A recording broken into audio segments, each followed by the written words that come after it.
Hi friends, வாங்க ஒரு சூப்பரான தக்காளி ஊறுகாய் பண்ணிடலாம். அதுக்கு 1 கிலோ அளவுக்கு தக்காளியை நல்லா வாஷ் பண்ணி எடுத்துகிட்டு தொடச்சிட்டு அதை நல்லா கட் பண்ணி எடுத்துக்கிறேன். அடுப்பில் நல்லா இரும்பு கடாய் ஹீட் பண்ணிட்டு அதில் நல்லெண்ணெய் சேர்த்து ஒரு 20 பூண்டு பல், அது கூட கொஞ்சமாக கருவேப்பிலையும் சேர்த்து கட் பண்ணி வச்சுருந்த தக்காளி, இதுக்கு தேவையான அளவுக்கு உப்பு சேர்த்து இது நல்லா கலந்து விடலாம். இப்போ இன்னொரு கடாயில் 2 ஸ்பூன் அளவுக்கு கடுகு, 2 ஸ்பூன் அளவுக்கு வெந்தயம், 4 காஞ்ச மிளகாய் லோ ஃப்ளேமில் வச்சு இது நல்லா பொடிச்சு எடுத்துருவோம்.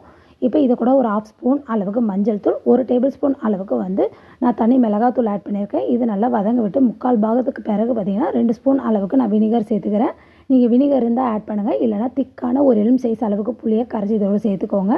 இது கூட பெருங்காயத்தூள், வறுத்து பிடிச்ச பொடியை சேர்த்து மூடி போட்டு மீடியம் ஃப்ளேமில் குக் பண்ணிடலாம். இப்போ பாருங்கள் 3/4 பாகம் அளவுக்கு வந்துருச்சு. கடாயில் நல்லெண்ணெய் கொஞ்சம் தாராளமாக சேர்த்துட்டு இது கூட கடுகு, உளுத்தம் பருப்பு, வெந்தயம், கருவேப்பிலை, காஞ்ச மிளகாய் சேர்த்து நல்லா பொரிய விட்டு நம்ம ரெடி பண்ணி வச்சுருக்க தக்காளி ஊறுகாய் மேலே இதை கொட்டிட்டு அடுப்பை லோ ஃப்ளேமில் வச்சு கொஞ்சம் நேரம் எண்ணெய் பிரிய விட்டு இறக்குனீங்கன்னா சூப்பரான தக்காளி ஊறுகாய் ரெடி.